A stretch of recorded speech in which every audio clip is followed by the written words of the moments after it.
we have seen that RBI has already reduced repo rate, but it is yet not reflecting in the long-term yields. What could be the possible reason for that? One is, let's say till April and May, RBI was doing OMOs. So banks were actually selling to RBI. And there was a bullish environment. But let's say in June, in order to support growth, RBI did a proactive 50 basis point rate cut.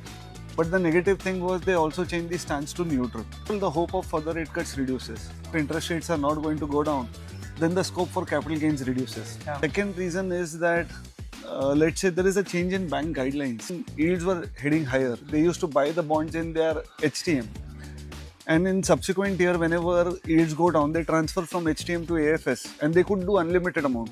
Let's say 2 years back, the guidelines were changed. Now you could only transfer 5% of your investments from HTM to AFS. So that limits banks' ability to buy GSEC in a rising interest rate scenario. Last year, when banks' deposits grew by 8.5 lakh crore, they bought close to 2,25,000 crore worth of GSEC.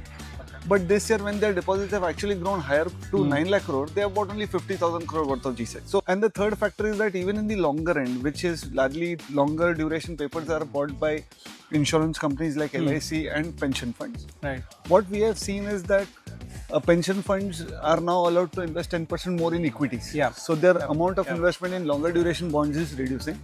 And looks like LIC is also investing more amount in equity, which is reducing the demand at the longer duration papers.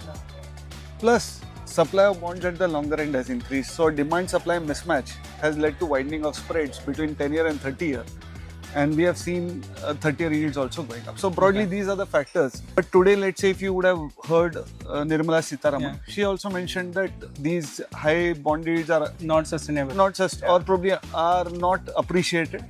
That in spite of 100 basis point rate cut, yields have gone up. Yeah. So looks like government, by reducing the supply of longer duration assets, by RBI may also take measures by doing either an OMO or an operation twist. Yeah.